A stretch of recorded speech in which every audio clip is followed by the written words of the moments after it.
Good. How are you doing? Very well. Is that are you actually in this place? Or you it looks like no, it's a picture.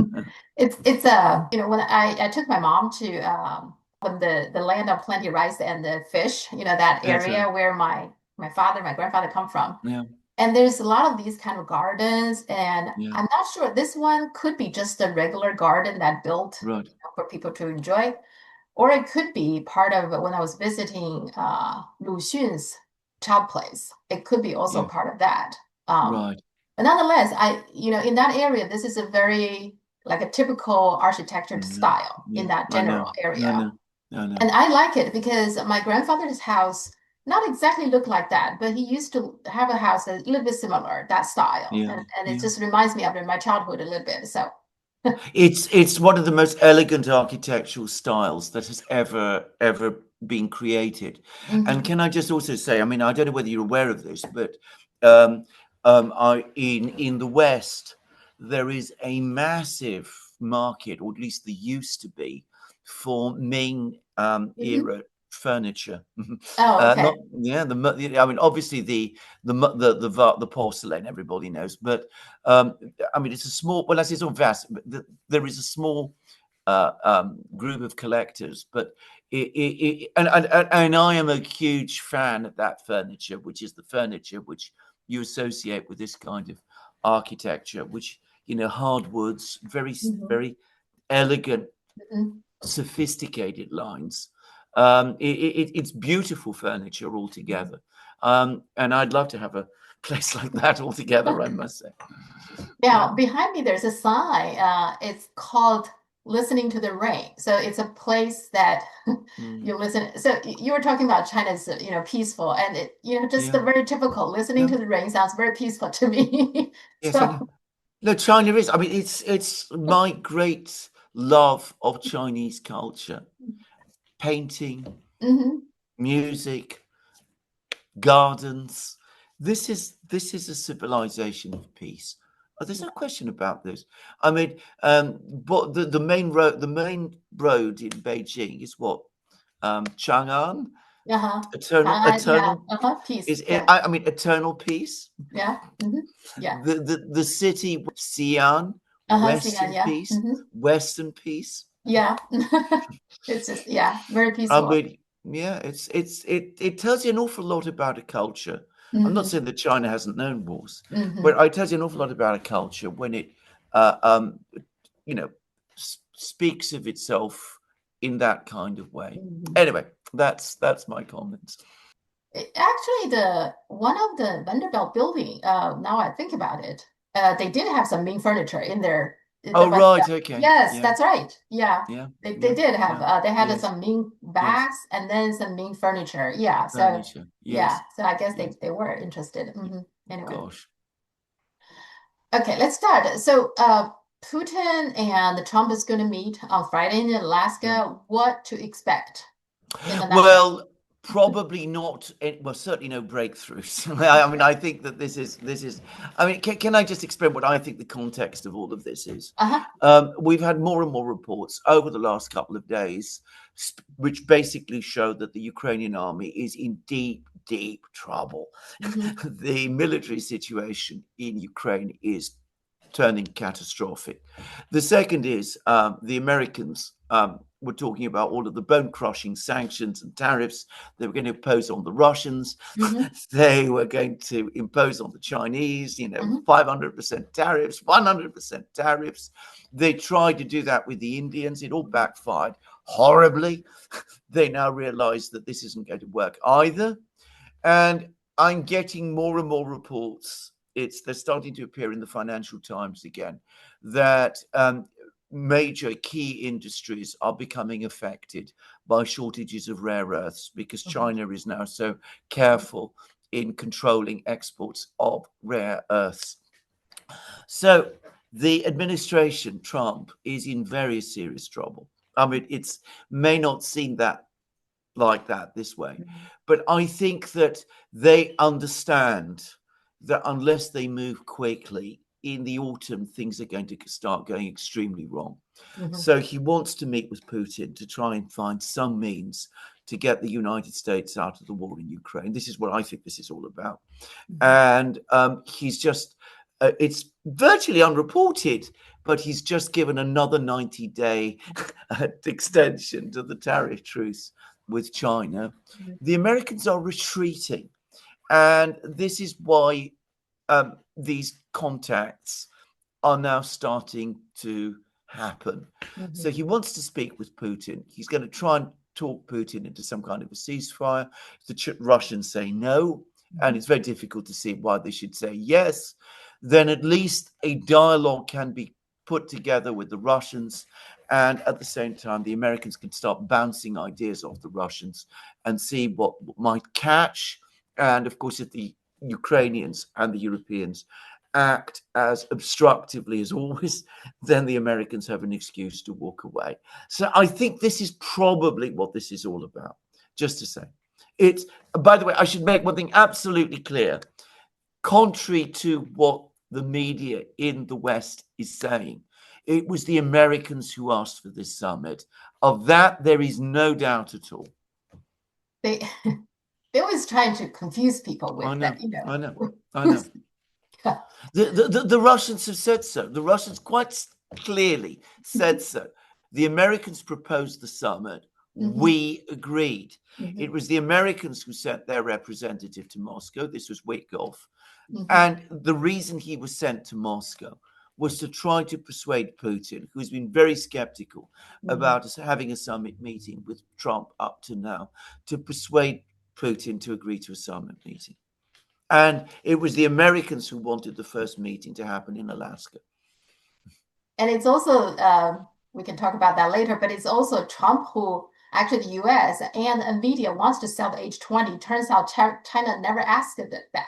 But they make it sound like that's one of the conditions China wants.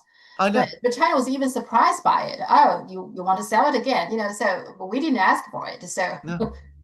They do this. They do this all the time, and it unfortunately, many people in the West, because they're only getting news from American sources, accept this in good faith, and then they construct whole elaborate theories on the basis of that.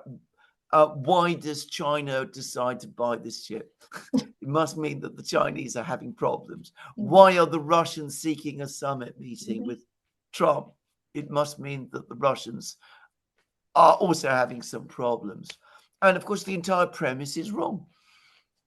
Now, for Trump, is he trying to get some kind of an armistice agreement like the Korean deal? Is that what he has in mind? Yeah, probably. And I think, if it was done on the right terms, it might even work. Except that the armistice deal, I mean, the Russians are not looking for an armistice. What they're looking for is something that goes beyond an armistice. They want a complete treaty. So the Russians have said, look, if there is a ceasefire, and they put very stringent conditions on what a ceasefire would be. They want the Ukrainians to withdraw from Donbass. They want restrictions on the weapons and the intelligence that the West would supply to Ukraine, all of that. If there is a ceasefire of that kind, then they want to follow up to a final agreement very quickly, not what's happened with Korea, where there've been no negotiations at all for decades. And in fact, the whole peace process has come to a complete stop and has basically been entirely forgotten. So then they don't just want an armistice. They want an armistice that leads to a treaty, and they want that fast. The Russians, by the way, are talking about phase 1 and phase 2. Phase 1 is a meeting with Trump in Alaska. Phase 2 is the ceasefire, if it can be agreed, the terms of it can be agreed. Phase 3 is the follow-up meeting, which would happen in Russia, between America and Russia, Putin and Trump. The Russians think of this as an agreement, a treaty, the Americans and the Russians agreeing to end the war in Ukraine and coming to the terms between them, and the Russians and the Americans then jointly presenting the final agreement to the Ukrainians and telling the Ukrainians, this is what we want. And it's take it or leave it. That's the Russians, what the Russians are saying. I'm not saying that's what's going to happen, but that's what the Russians, how the Russians envisage this process playing out. In any event, it seems like both Zelensky and the Europeans are in the panic mode because they're not at the table, right? They're not invited. They're not at the table. I mean, the Americans and the Russians are talking together. They're speaking together, and they're speaking about Ukraine. And President Zelensky is not there. He's very upset about this. And the Europeans are not there either. It's all being decided over their heads, and they're furious about this. But then whose fault is that? I mean, they're angry because the Americans and the Chinese talk together and they're not involved. They could talk to Beijing. They could go to China. They can meet Wang Yi and Xi Jinping and the Chinese leaders. What did they last do when they didn't have a meeting? Yeah. As you told me yourself, Kaya Kallas came with, a 37-page document listing all of the crimes that China is committing and expecting Wang Yi to hang his head and apologize and promise not to do it again. Well, if you behave like that, then of course you're going to be excluded. They don't want to meet with Putin. They don't want to send their representatives to Moscow. Nothing prevents them doing so. Nothing prevents them talking to Lavrov or to Putin. They've not been excluded from these talks.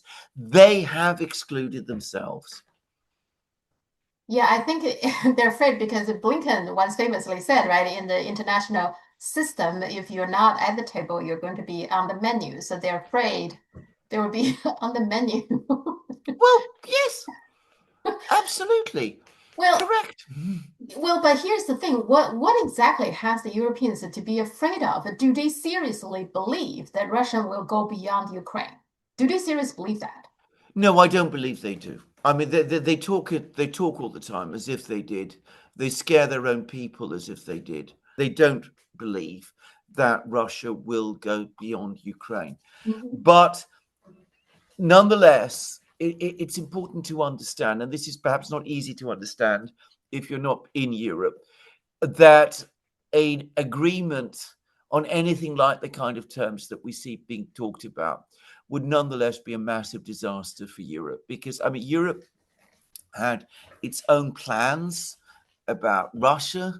It saw Russia as a source for raw materials, for gas and oil, and they pushed very hard for very long for the Russians to open up their oil and gas industry to European exploitation. Not to use that word, but that's not joint production. They wanted European companies to go into Russia and to develop oil and gas fields by themselves and pump the oil and gas to Europe. They wanted a kind of semi-colonial relationship. And they spoke about, I remember they talked about this, that they wanted, as they put it, diversity downstream. In other words, the pipelines, diversity downstream, so that it would be Western companies that would distribute the gas, not Gazprom, Western companies. And they wanted diversity upstream, diversity so that European companies would, that was how they saw it. And they would pay a levy to the Russians, and again, ultimately a neo-colonial setup. And this was something that they were deeply committed to over many, many decades. And now, of course, that option is fine. I mean, we're now reaching that point when that door is being shut, and instead of a weak Russia, a defeated Russia, a broken Russia, they're faced with a very powerful Russia, a Russia that doesn't like them, doesn't trust them, and that is very, very unsettling to them. Well, nonetheless, if this is going to be the deal, look like the Korean summit, Korean peace deal, armistice the South Korean president refused to sign it, remember? That's right. That's exactly right. Yeah, it's But exactly the same. nonetheless. Exactly. You're completely right. It's the way Zelensky's talking, he might do the same. Okay.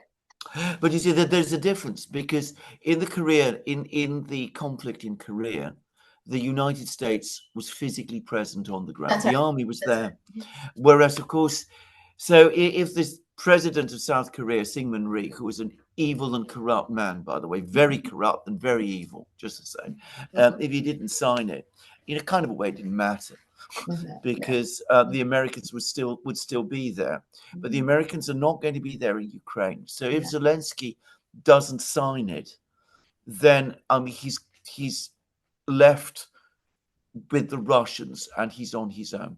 Yeah. Yeah. Okay. Okay, in the meantime, Trump also mediated this peace deal between Armenia and Azerbaijan, recognized this disputed area, Nagorno-Karabakh, to be officially Azerbaijan. It has been under Azerbaijan control, right? So now Armenia recognized that. But also, U.S. took control of this Zangezur corridor. What is your take on this deal? Right. The first of all is Trump didn't mediate this. I mean, he's always pretending that he mediated things, but Armenia and Azerbaijan negotiated it basically with each other and came to this deal by themselves. But both of them are currently in conflict with Russia for somewhat separate but related reasons. So by pretending that it was Trump who mediated it and by going to the United States and by giving the United States a stake in this, they're trying to protect themselves, to hedge themselves against Russia. In the case of the Prime Minister of Armenia, Prime Minister Pashinyan, he's in a particularly difficult position because he has lost Nagorno-Karabakh. There have been various other border adjustments that have been in Azerbaijan's favor. And the opening up of this corridor across Armenian territory further reduces essentially the territory of Armenia. It's a small country of Armenia that is under full Armenian control to basically the capital, which is Yerevan, and a region around it. So this is a very, very bad defeat for Armenia. And it's come about because Pashinyan, after he came to power in effectively a color revolution, has been moving Armenia away from its traditional alliance with Russia towards an alliance with NATO and the United States and the West. So by bringing the United States into this corridor, he is trying to get the Americans, establish an American presence in the South Caucasus, which will act as some kind of protection for him. And it also means that he's not giving the corridor to Azerbaijan. And by involving the Americans, he hopes that way to keep Azerbaijan away. So you can see why he's doing it. You can see why Azerbaijan, which has problems with Russia of its own, might be doing it as well. And you can also see why the Americans are doing it, because from an American point of view, this corridor, which is a very small corridor, it has no economic or material importance. But if the Americans can gain a presence there, a physical presence there, it puts them in the South Caucasus. So they keep the Russians away from the South Caucasus. But even more importantly, they establish a presence on Iran's northern borders. And Iran is very, very angry about this agreement and has been complaining about it and says that it does not recognize this agreement and has been threatening military action to stop it. How about Turkey? What does that mean for Turkey? I thought Turkey always trying to get some influence in that area too, right? Yeah, absolutely. You know, I'm going to say something. I don't think the Turks are entirely happy.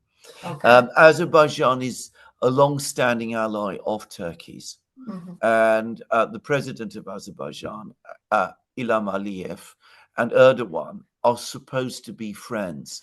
The language that is spoken in Azerbaijan is so similar to Turkish that they're almost the same language, just to Mhm. say. So, I mean, there is that connection.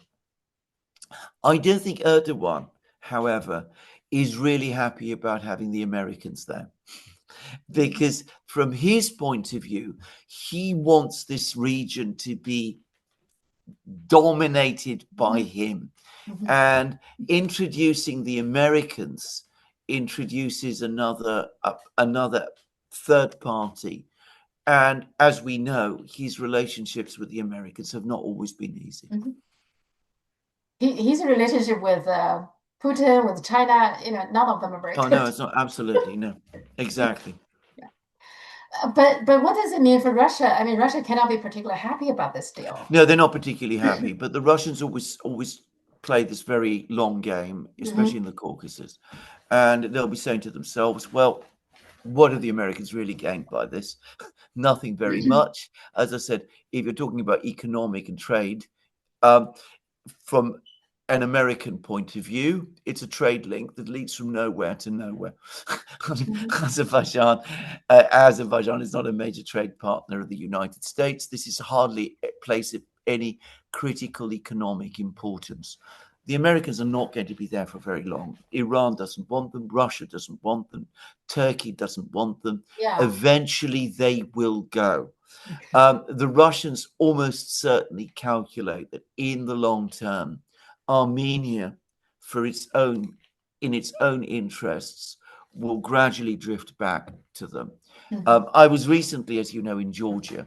Hmm. I saw exactly how that played out in Georgia.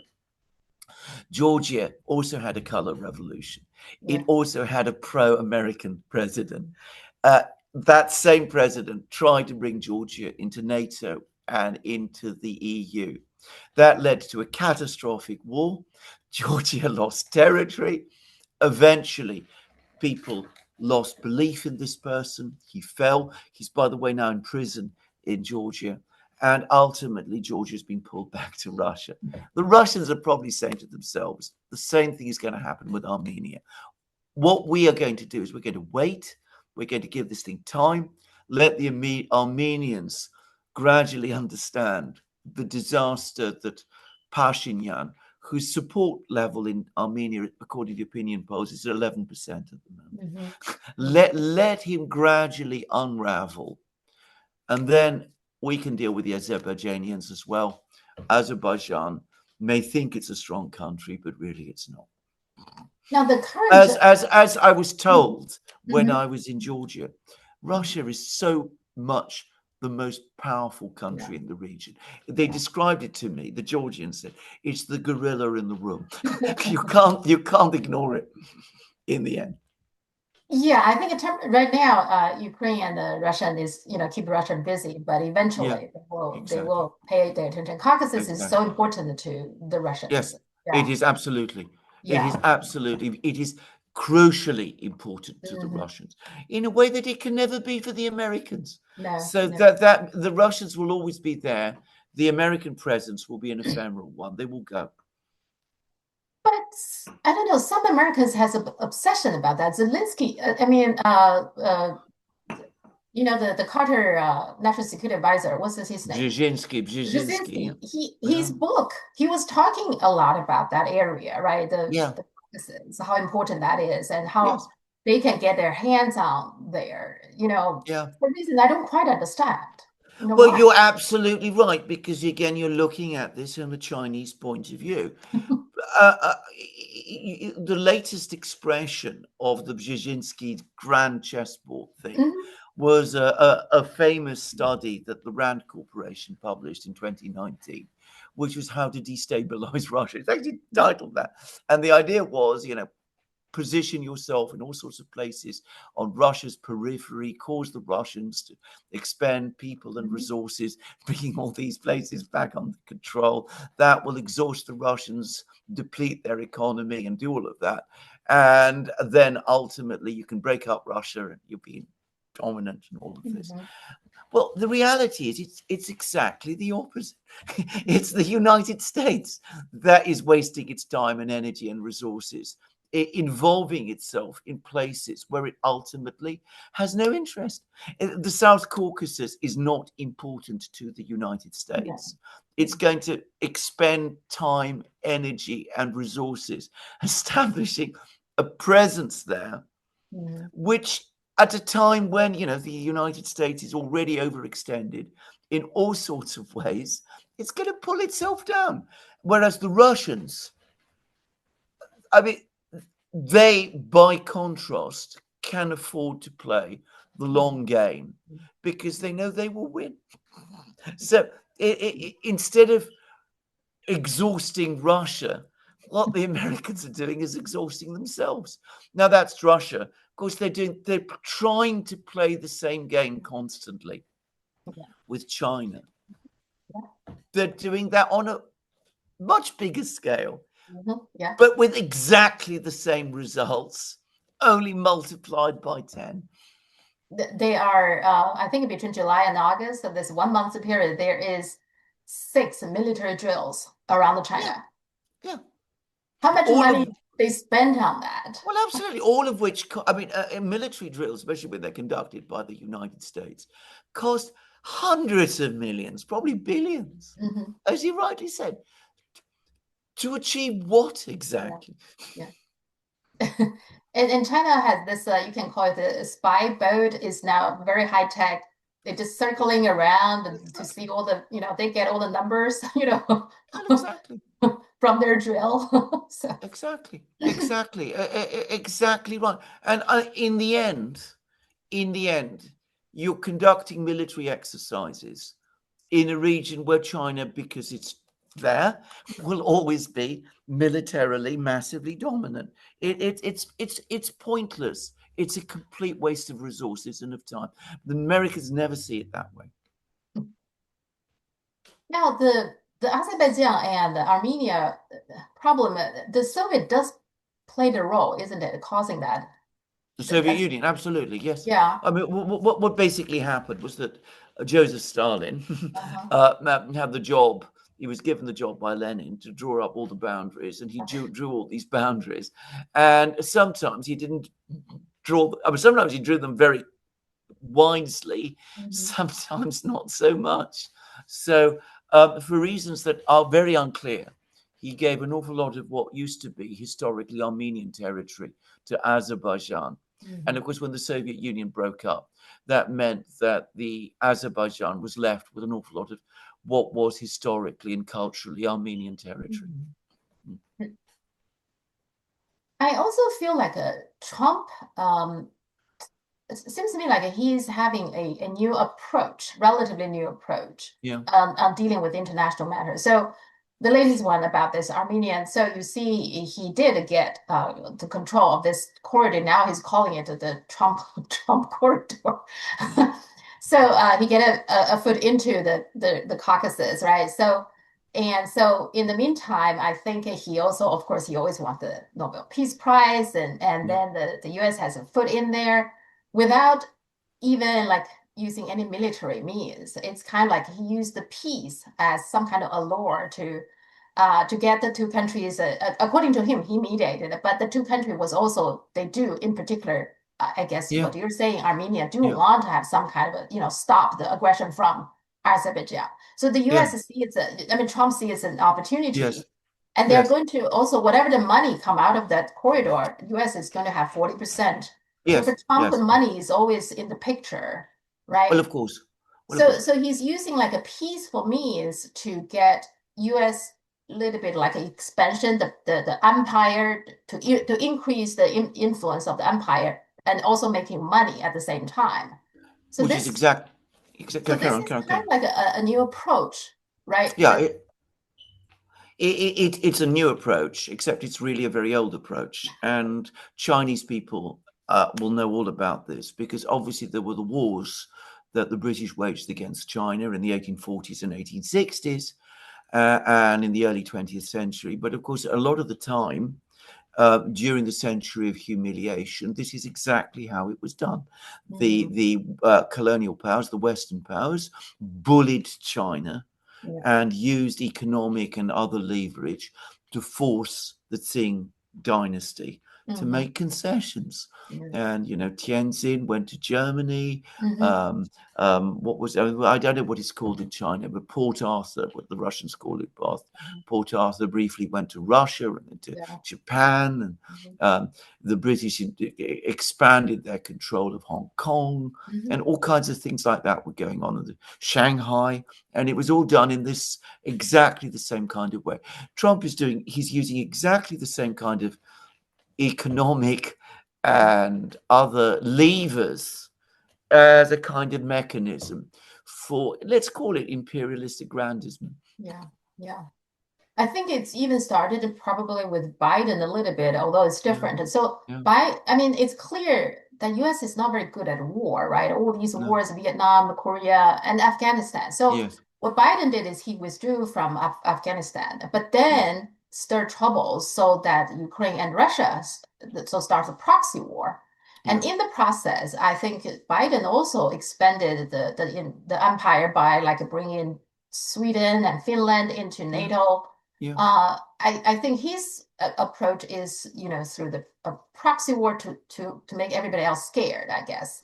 yeah, And Trump kind of continued a little bit yeah, like that because Armenia and Azerbaijan clearly they also a little bit afraid of the war in general, right? And yeah, so on the one hand, the U.S. is the one who instigate all these unsettling, yes. conflicts and wars, and then at the same time, since you're afraid of war, okay, and now I'll bring peace to you, but that means I will have my own influence and I will make money out of you. So that kind of approach, right? Absolutely, that's exactly what it is. Again, if you want to take an example from Chinese history, Hmm. I'm sure Chinese people know all about this, Yeah. but this is because people always call me pro-Russian, but I just want to point out that this is exactly what Count Ignatieff did in the 1860s when Lord Elgin's expedition came to Beijing. Expedition when the British invaded China and reached Beijing and burnt down the um, Summer Summer. Palace and did all of these things. Ignatieff, who was this Russian diplomat, he turned up and he spoke and said that he was there to help China. And the result was that China and Russia walked off with vast territories, Yeah. including Vladivostok and all of this. So this is exactly, again, this is a very old game. It's Hmm. been played many times. And yes, the Americans are playing it now, and with Hmm. some skill, one Yeah. has to say. Hmm. But notice that all of this is being done at the expense of their allies, Yeah. ultimately. Hmm. If you're talking about Europe, because Europe is paying a terrible price for all of these Yeah. manipulations. Armenia notionally is America's ally as well. Turkey is. So Yeah. all of this is being done, as I said, at the expense of America's allies. America isn't strong enough to do this kind of thing to its adversaries. Hmm. So it's an empire that is becoming increasingly predatory and cannibalistic as well. Yeah. It's turning on its own vassals. It's eating them. Hmm. Yeah, absolutely. I saw a Chinese media interviewing a Swedish Danish scholar, Jan Oberg, Mm, and he was talking about that. He's just saying that ever since Sweden joined NATO, there has been 5 military bases already established in that's right. Sweden. That they have nothing, to influence whatever in No, those bases. He no, said he wouldn't be surprised if they started putting in nuclear weapons in there, yeah, even though there has been an agreement amongst all the Nordic countries the Nordic area should be nuclear free zone. yeah, But there is nothing you can do about it once they no, start, the US come in. exactly, So you lose exactly. your independence and your peace initiative, you pretty much Yeah. lose control. That's exactly correct. You're completely right. That is exactly what you do. And then, of course, when the Americans are there with all their bases and their nuclear weapons and all of that, inevitably they're going to start to exert an even bigger influence Mhm. on the economic and political policies of the governments in Stockholm and wherever, and they will reshape the policies of those countries increasingly in their own interests. And that will mean that Swedish companies will gradually be eaten up by American companies. Now, when I was young, Sweden had all these big industrial companies, Volvo, Saab, Ericsson, and all of the others. They've all been gutted. Yeah. I mean, these things that used to be the great props of the Swedish industrial economy, which in turn built up the Swedish model and the Swedish welfare state, don't exist anymore. I mean, they do exist, but they don't exist in the way that they did previously. I mean, they're either American owned, which they in many cases are, by the way, or they are shadows. I think Volvo is Chinese, by the way, or at least it used to be at one time. Part of it, yeah. Part of it, yeah. Well, that's exactly what the young Oberg was saying. He said that Sweden is paying for those military bases. Absolutely. You don't really control it. So absolutely. You get no benefit from it, only the downsides. You only see the downsides because it irritates the Russia. It's unnecessarily irritates the Russia. And of course, like you say, and Sweden loses its own control and all that sort of thing. And he even said that I can't recognize my own country. He's Danish and Swedish. He's kind of like a back and forth between the two countries. Yeah. No, well, I can't. I mean, I've never been to Sweden, as it happens, but my parents used to go there very often. And of course, I remember the Sweden that used to be the Sweden of Tage Erlander and of Olof Palme, the social democratic Sweden, which was fiercely neutral and independent, which, by the way, in the 60s and 70s had a reasonably good relationship with China, as I seem to remember at that time. I mean, it's impossible to recognize today's Sweden with reference to that Sweden of the past. He even said that because he was asked that when do you see Sweden, started to change, and he said probably the assassination of Olof Palme. Probably since then. It's very interesting that he says that because I say exactly the same. That was the turning point. Okay. That was the moment. Trump, we just talked that Trump extended this May 12th agreement with China for another 90 days. It's obvious whatever he asked China denied, declined, doesn't agree to it. But extended to another 90 days, will that make any difference? No, it won't make any difference at all. In fact, I'm going to make a prediction that this is a good example of what is temporary becoming permanent. I believe that we will see unending extensions, 90-day extensions, because I don't think Trump is in a position to negotiate with China. And I think that the Chinese will not weaken on their stance on rare earths, by the way. But I should say something. Going back to the meeting between Putin and Trump, a lot of Americans are now telling me, look, that one of the big reasons we need to get back in contact with the Russians is not only because we need to pull the Russians away from China, because that's a strategic thing, but because we need to work with the Russians to develop rare earths, because they have vast quantities of them. And again, we've got to break this Chinese monopoly. I said, are you serious? Do you really, if you really need to develop your rare earths, why did you ask your friends in Canada to help you? Why did you do it yourself in your own country? You have them all there. You don't need to go to Russia for it. And of course, it's not, as we've discussed, availability. It's the industrial process of mining and refining these things. And that will take decades to set up, whether they want to do it in Canada or in Russia or America itself. But anyway, coming back to this trade agreement, these trade negotiations, the Chinese clearly are in a position of advantage, and they know it. And the Americans should have realized that too. The rare earth, apparently, recently, Malaysia claimed that they had some rare earth processed, that could be ready to go. And there were lots of companies place order. But then by the time they deliver, it was not even close to the quality from China. Well, I of think course not. the purity was like a 87%, whereas in China it's 99.99%, something Well, like there you, that. well, there It's you go. not even close. So It's not even close. And it's probably not usable in that case.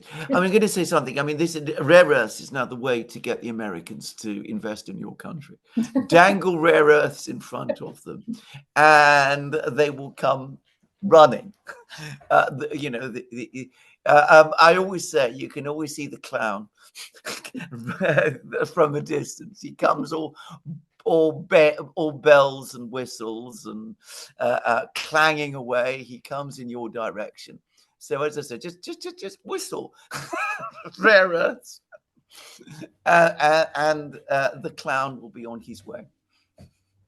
and it's not just the rare earth. China also look into like a supply chain. They're identifying all the different industries Yeah, that the China is dominant, like 50, 60, 70% of the supply chain. So that's right.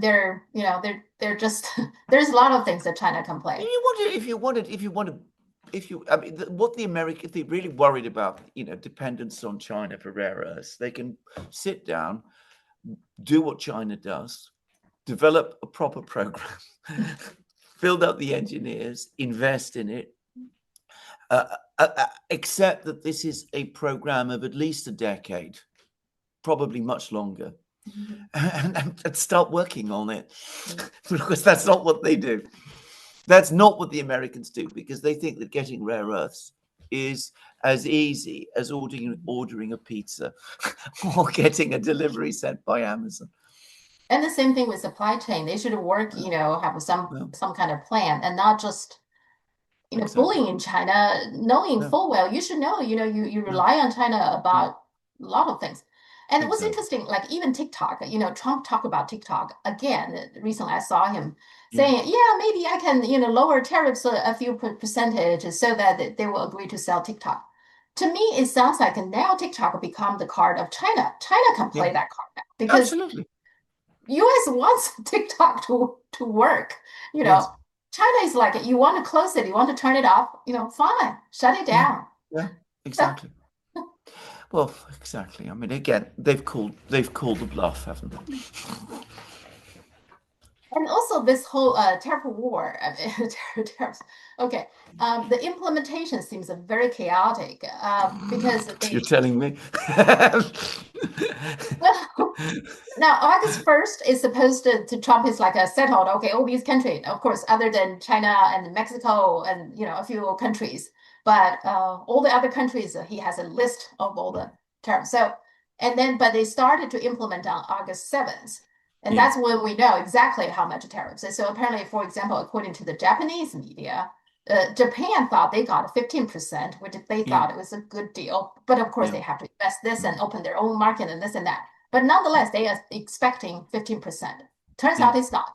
That their expectation was things that are below 15% will stay where it is, and then things that over 15% will go down to 15%. That's not what happened. no, For example, beef. Somehow Japan it used to be beef import, the tariff was like 24%. They were expecting to become 15%. Instead, it became 41%. yeah, They can't quite figure out what happened, but nonetheless, that's not 15%. So no. you see, it's very chaotic. Yeah. Well, it's not connect. It's not just chaotic. It's duplicitous. The same things happened with the Europeans. The Europeans thought they were getting a 15% tariff, except they're not. Because steel and aluminium, Yes, which is 50%. uh, I uh, mean, around the world, I think sorry, around, I think all the countries 50% for steel and now. 50%. I know, but you see, the Europeans thought that they'd Okay. negotiate, Yeah. except that they haven't. Exactly. So I mean, the US plays this game. Trump actually, I mean, in fairness to him, I mean, he's pretty ruthless in the way he goes about this.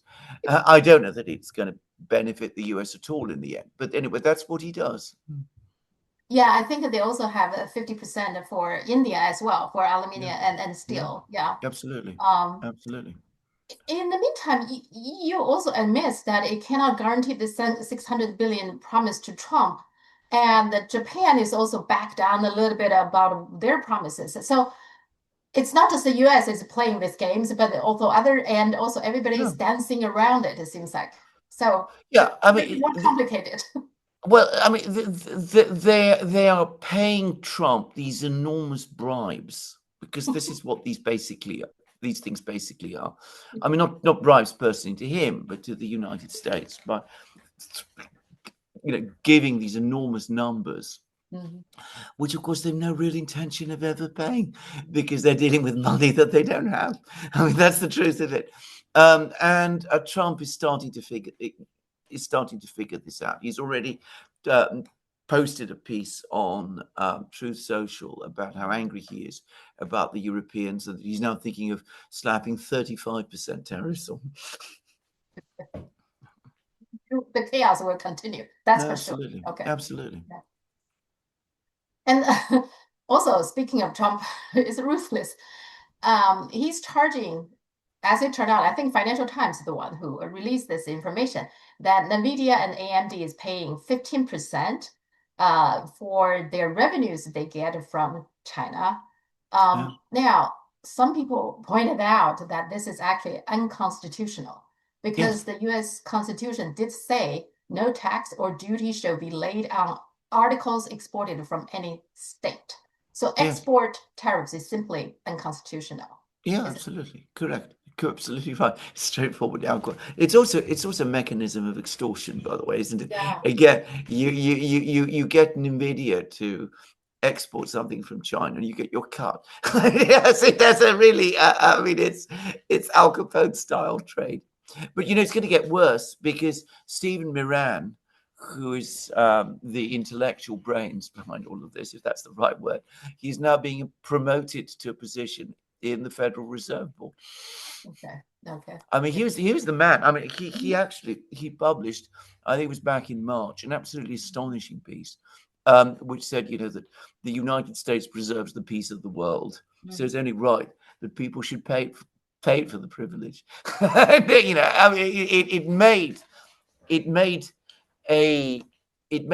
it's a protectionism. It turned the whole trade system into a kind of protection bracket, in which, in return for the US, having its navies floating around the world and all of that, people was, it was the US it was all of these countries paying money to the US for the privilege of having the US Navy and the US Army and the US Air Force maneuvering around them. As I said, literally a protection bracket. It's against the Republican principles. The Republicans are the ones who very much emphasis like the government should stay out, right? Stay Yeah, away from yeah. businesses and all that kind of thing. What they're doing now is absolutely getting involved in, to the degree that they get involved in each companies now. Every Yes. company, the government is in there. Yeah. Yes. That's totally opposite of what Republicans normally stands for, isn't it? Absolutely. You're completely correct. I mean, again, if you want me to say what it resembles most, it's the style of Mussolini's Italy. I mean, this used to go on a lot in Mussolini's Italy at that time, and it was the same kind of thing. You found copies of it in some of the Latin American dictatorships that you have big corporations and the government would take a cut, and then people within the government would take a cut from the cut, and all of that kind of thing. So these are profoundly non-Republican. They're completely contrary to their ideology, and they're not coherently contrary to their ideology. It's not as if you have a different idea. You have a idea of state ownership and public ownership, like you do in China, for example. That's not what this is about. Yeah. This is much more, as I said, okay, you can trade with China and sell them this, but in return, you have to give me some money back, and I will deal with whatever I want with that kind of money. As I said, it's actually ugly. And it's also self-defeating because they used to say this is national security. That doesn't seem to be the case anymore, as long as you pay. No. I also find the whole thing, the chips war, is kind of racist. You see, Intel has been exempted from all this from the beginning. Yeah. AMD and Nvidia, both of them have CEOs are Chinese, Jensen Huang and Lisa Su, they are Chinese. And so they have been entangled in this and being banned from selling this and that from the beginning. But Intel, Yeah. now, given Intel doesn't have a lot of high-end products, but Mm. Intel was exempted, the whole company was exempted from Yeah. all these from the beginning. Yeah. Yeah. And so I But do think there's some racist element to it. there That is a huge racist element in it. And we've discussed this many times. I mean, absolutely there is. I mean, the way in which the Biden administration tried to prop up Intel Mhm. at the expense of Nvidia, because that's what they were doing. I mean, Yeah. how Yeah. else do you explain? Yeah. And Trump now openly calling this new CEO, who is another Chinese, to resign Intel CEO. I mean, he I just know. became Intel, CEO I on know. March. So Yes. whatever he's not performing, you cannot really judge that. It's too No. short a period No. of time. Yes. But Trump openly calls him to resign. I find Yeah. that's so blatant, It So is. It is. yeah. Absolutely. Um, Modi is going to visit China to participate the SEO meeting. Yeah. But it's a little bit nuanced. The Chinese media pretty much decided that this is not a serious attempt by Modi to be really have a good relationship with China. It's more like to do this to counter the U.S., to make the U.S. worry and afraid. Because it's not that long ago. I think at the beginning of August, they had a drill. The Indian had a military Yeah. drill with the Philippines, which the Chinese government actually didn't say much. Yeah. But actually, the public, the media sphere, lots of self media people, they're not happy about this. Like, No. why? And then you can just turn around because Trump would, humiliated you or whatever, and you think China can just easily turn, to be on your side. What is your take? Well, I think that one thing I have to say is that India, Modi, have become increasingly disillusioned with the Mm-hmm. US. This is something which is not, I think, perhaps fully recognized in China. When Modi became Prime Minister of India, first became Prime Minister of India, Mm-hmm. it was all about developing a strong relationship with the United States. India was already, I believe, by that point, or at least around that time, it became a member of the Quad. Um, Modi went to the US, he addressed Congress. There was that logistical arrangement that was agreed at that time, which is an important arrangement as well. And of course, it was all based on the Indian expectation that there would be an enormous amount of US investment. We've discussed this in previous programs in India's industries, in its economy, that it would work to upgrade Indian industry and finally put India in a position where it was becoming an industrial superpower in the way that China is. Mm-hmm. It didn't work out. And I know that this is something that a lot of Indian people in India have been unhappy about for some time. And then the Indians increasingly found that the United States was starting to take India increasingly for granted in international affairs. And the Indians do consider themselves an important power. And then, of course, there was the disaster of the Indo-Pakistani clash of a few Yeah. weeks ago, Mm-hmm. when, first of all, it turned out that India had better, Pakistan had Mm-hmm. better air-to-air missiles and aircraft than the French ones that they'd imported.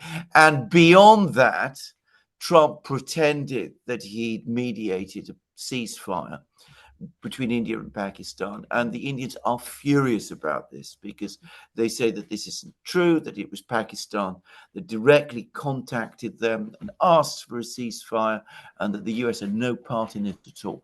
So I think people in China perhaps underestimate the level of disenchantment there is in India Okay. at official levels, especially, but even more, by the way, across if you follow the Indian media, they are furious with the US, and they have been ever since the Indo-Pakistan border clashes. So I think people in China perhaps underestimate the level to which um, Indian opinion is shifting.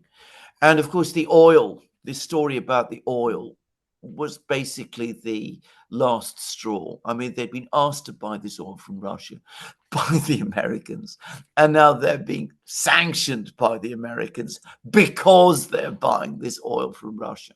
So the Indians are furious about this. Now, Modi comes from a political tradition within India, which is very hostile to China. I mean, he's probably not somebody who likes China very much. And it's true that Indian politicians since the early 1960s have consistently been antagonistic to China. So I don't think that we are yet at that point where there is a major rapprochement between India and China. I think we're still a long way from that point, if I have to say this.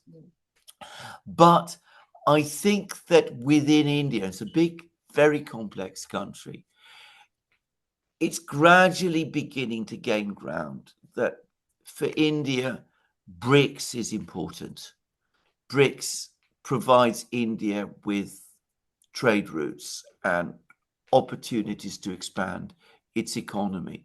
That the United States, far from being an economic ally, is on the contrary obstructing India's economic development. And I think there is now a belief in India that this is being done on purpose, that the United States does not want India to become a great power. It wants India to remain at the same level that it currently is, but at some level, a country that is a problem for China. So the Indians are gradually becoming increasingly disillusioned with the Americans, and that this process is gradually gathering pace. It may be that at some point, maybe in the next 5 years, we're going to reach that point where the Indians finally say, look, this attempt to work with the Americans has failed. It's time for us finally to resolve our problems with China, to commit fully to the BRICS, to seek Chinese investment in our economy. China is already our biggest trading partner. And then finally we can perhaps begin to move forward. Yeah, I think it takes time. I mean, it takes time. Yeah, I mean, you were saying Russia is not like a tap water you can, turn on and off. And China and SCO are not like that either. Exactly. Modi hasn't participated in this meeting for 7 years, and then all of a sudden he's coming. Yes. My understanding is that he will visit Tianjin, which is where the meeting is, but he's not going to visit Beijing. That's my understanding. We will see how his, Yes. itinerary. Yes. But it will take some time for China to trust India, I feel. To put it mildly, I would add something else, which is that within India and within the academic community in India, within the universities and parts of the business community, and in parts of the media in Mumbai especially, there continues to be a very, very strong pro-American current. I mean, those people are still there, and they haven't changed their views. I mean, their view is that India should always go step in step with the United States and subordinate itself further and further still to the United States.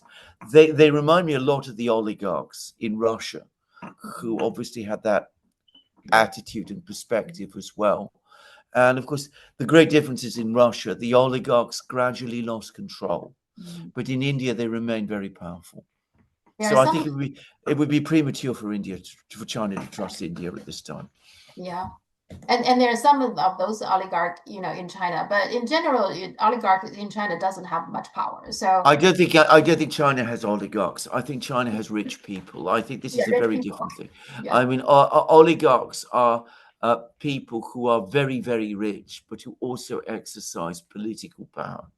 And I don't think there's anybody like that in China today. That's true. Yeah. No. Trump now took over the DC police, which is also interesting. That Now, his idea supposedly is because he claimed that because the DC crimes has been out of control, which is not true. The DC crimes has been a 30-year low. But I guess everybody's saying that his main purpose is to remove all the homeless people out of DC. What's interesting is this, that the federal government actually has the right to take over the DC police. So Yeah, he actually within his rights. But the question is what's next? So he actually is talking about New York and Chicago, all these cities that have the homeless problems. yeah, But notice also New York, Chicago, maybe Los Angeles and San Francisco, these are all blue state cities. yeah. So what exactly is doing here? Well, I'm going to make a guess here that what he's basically doing is he's creating a sort of centralized police system, or wants to, Mhm. because he wants to break the political power of the state of the governments that run these cities. And I think a lot of this goes back to the elections. I think that Trump believes that these state governments rather these city governments in all of these places in Atlanta, in New York, wherever, basically manipulate the elections, manipulated the 2020 elections, Mhm. enabling him to lose, so, causing him to lose. So he Mhm. basically, I think this is a lot of this is revenge for that, if you like, and an attempt to establish direct control in these places, so that he can make sure that that this never happens again, and that in future the elections in these places produce the correct result, which is the one that he wants. I think this is what this is about. This is my own guess anyway. Do you His think it's something? particular reasons, by the way, Uh-huh. not to like DC, because Yes. of course DC was also the place where the January 9th protests Mhm. Mhm. happened. He remembers all of that. He feels very angry about the way in which that was policed and all of that. And also, there's been many trials and proceedings that have taken place there, um, in which people that he's wanted to prosecute have been acquitted, and friends of his have been convicted, and the same thing has happened in New York. Yeah. And of course, this is all about that. I think with Trump, it's always ultimately about control and about breaking the control of people that he sees as hostile to himself. Do you think he's pushing the limit? I mean, I feel Yes. like the tariffs, there's a lot of questions of legality of the whole tariff thing, right? And then this Yeah. exported tariff is simply is unconstitutional. And now he's Yes. taking over the DC police, which for now he can do that and that's legal. But if Yes. he goes to the next step, New York, Chicago, I don't know. That seems he is really pushing it, right? He is absolutely pushing it. I mean, he's pushing it beyond legality, as far as I'm concerned, but beyond constitutional legality, Mhm. anyway. Yeah. Yeah, we'll see how it goes. I mean, that one thing we said many times, that Trump is Yeah, always interesting, right? He's challenging just yeah, about any yes, norm that we used to. absolutely, So, yeah. absolutely. Uh-huh. There is a case talking about the Supreme. I myself is fascinated by the U.S. Court system. Yeah, Now, some of the U.S. court system comes from Britain. Is that yeah, right? absolutely true, absolutely correct. In fact, it's been described to me, it's been explained to me by a U.S. attorney that um, the courts in the United States, most of them have origins um, from the time when many of the states were still British colonies. Then the U.S. Constitution was enacted, and it enabled, it created the Supreme Court of the United States, which is the only fully authentic court that the United States created. But the rest of the judicial system um, in the United States derives ultimately from the British court system. And this is why it so closely follows the British common law, the English common law, which is Now, interesting. now, in the English common law, is that also like you have like landmark cases as a model? Okay. And Let then what? let let me explain it, because I think Okay. this might interest your Chinese viewers as Uh-huh. well, because it's very, very interesting. So the in England, all law is supposed to originate with the king. The Okay. king is the supreme source of all law. I But see. the king is bound Mhm. by the law that he has created and which other kings have created before him. So the English legal theory is that the common law of England is the law that existed when King Richard the First was crowned in 1197. And what the courts do, and the courts are in fact the king sitting on his throne with his royal coat of arms behind him. So that's why when we go into a courtroom in England, we bow. And that's why it's called the court, by the way, because Okay. it's the court of the king. You see, it's where Okay. the king lives is a court. So what the judge is doing, he is actually there on behalf of the king, acting as the king, and he doesn't make law. He tells us what the law is, the law that has existed unchanged since 1197. Okay. And what the court says is the law is therefore binding on everybody, including other judges in other courts, because they are repeating, in effect, what the king decided in 1197, what the courts decided after that, and what and they're all bound by that precedent because the law itself is unchanging. It can be changed, but it can only be changed by act of parliament. So the king calls his council together, the Parliament and the House of Lords, and they sit together and they pass the law, and the king signs it, and then it becomes law, and that's the only way that law can be modified in England. But it needs again the consent of the king. All English legal acts begin with the words, by the king's most excellent majesty, as debated and discussed by the commons and the lords here assembled. We do decree as follows. It's that sort of stuff. So that is the common law of England, the unchanged perfect law established in 1197, which exists to this day. So that's also the law that binds the courts of the United States. Well, to me, after observing the court in so many Yeah. cases, what I find is that it seems like the law, or either the constitution or the laws, the text is part of it, but the very big part is the Yeah. implementation, the Yeah. Yeah. interpretation of Yes. it. Yes. And that's where the Supreme Court comes in, because that's where the Supreme Court said, this is how we interpret it. Is Indeed, that correct. how? That is correct. Can I, by the way, just to deal with the question of precedents. Precedents are the previous decisions of the courts which tell us what the law is. So Okay. that's why we go to the precedents, Uh-huh. because it's from the precedents, from the statements of the courts acting on behalf of the king, that we know what the law is. Yes. Now, in the United States, grafted on top of the system that I've just described, Mm-hmm. there is the Constitution. The Constitution has created the Supreme Court of the United States. The Supreme Court of the United States reinterprets everything Mm-hmm. so that it must abide, supposedly, with what the Constitution says. And it says this is therefore how the laws must be implemented.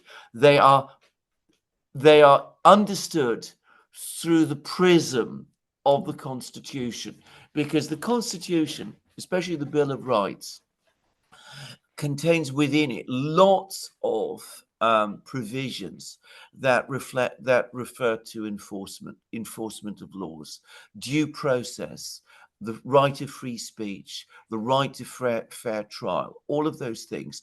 That all originates from the Constitution of the United States as interpreted by the Supreme Court.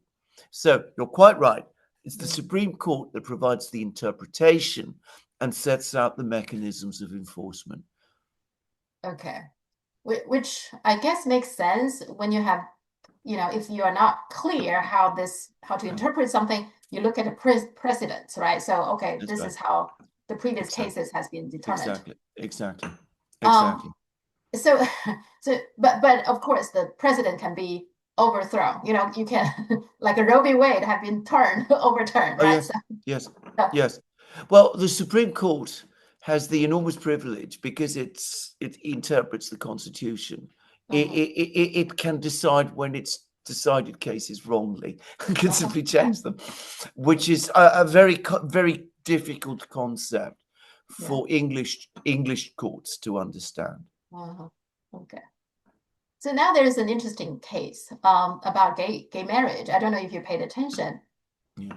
So No. this woman, Kim Davis, she is a clerk in one of the Kentucky county, and she refused to grant a marriage license for a gay couple. And she got fined. They kind of punished her for not doing Yeah. her duty, I guess. And she's the one who's suing the Yeah. whole, I think, the county. And what she basically saying is that Supreme Court had a case called Obergefell versus Hodges. So that's the Right. landmark case for the same-sex marriage. And she's basically saying this case is wrong. It need to Oh, be, right. yeah, overturned. So it's a serious case. So Yeah. and it's now going all the way to the Supreme Court, of course. What's interesting though, and that reminds a lot of people about Roe v. Wade, because we Yeah. thought Roe v. Wade, I thought Roe v. Wade is done, is settled case, but no, they Yes. could overturn it. Yeah. And the same thing with same-sex marriage. Apparently, I also thought it was a done deal. Yeah. But No. now lots of the people saying that it's a very little chance this got overturned. Yeah. Although nobody knows. Okay, we No. today's word is never know. What is interesting to me is that this poses a interesting dilemma for Trump Yeah. because you see, just look at the people around him. Scott Bessent is a gay. Peter Thiel is a gay, and there is a lot of gay, powerful Yeah. people. Tim Cook, right? Yeah. Uh, Sam Altman. So there's a lot of. So I guess he should be in that camp. At the same time, this Kim Davis, they are religious group supporting Yeah. her. And those Yeah. are the evangelicals. That's a Yeah. powerful base for Trump. Yeah. Yes. He cannot afford to alienate them, isn't Yes. it? Correct. You're absolutely right. No, because this is a key thing difference. Just to go back to the Supreme Court, it's a key difference between the American and the British system. Because as we don't, I mean, a court cannot say that an act of Parliament is wrong. Mhm. Mhm. Uh-huh. I mean, it's impossible because I mean, it's the king, it's the court. The court is the king's court. It can't say that the king and Parliament have made a mistake. I mean, that's absolutely out of the question. In the United States, it can, because the Supreme Court interprets the Constitution, and Uh-huh. the president and the Congress are bound by the Constitution as well. So they can cut round and reverse things in that kind of way. Now, but going to the politics of it, you're absolutely right. For Trump, this is a nightmare. If the court decides in one direction, he's going to upset all kinds of people. And if the court decides in the other direction, it's going to upset all sorts of important people. And I'm sure that Trump would much rather that this case had never been brought at all and would go away. Yeah. And that's why I think for Trump it's very unusual. He didn't say a word about this. He's the one who No, likes to tweet about everything. He has an opinion absolutely. about everything. Yes, So right. yeah. The Middle East, Al Jazeera lost all its journalists, like a five, six, seven people. It's pretty clear they were intentionally targeted. Yeah, So that's, I guess, the Israel is getting ready to go in and clean Gaza. yes, yes, That's absolutely. that's what it is. Absolutely. I mean, I agree with you. I agree exactly with what you said about this journalist. And I agree exactly with what you've just said about what Israel is going to do in Gaza. It is the most horrible atrocity I've seen perpetrated in my lifetime. I mean, right, people talk about the Khmer Rouge, I suppose, Bangladesh and all of that. I mean, I don't know about that. But I mean, within the Western orbit, this appalling thing is being done and Western governments are standing by and letting it happen. And call me naive, I didn't think it was possible, but it's happening, and it's happening every single day. But that is exactly what the Israelis are going to do. And what I'm saying is that this is pretty much the end of the so-called West value, because the West is talking about freedom of press. Yes. That's a very Yes. important part of it. And Yes. also religious freedom. But Israel has been bombing churches and mosques, what have you.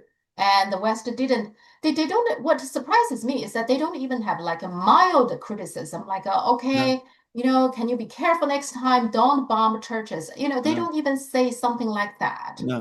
That's the end of the Western so-called value.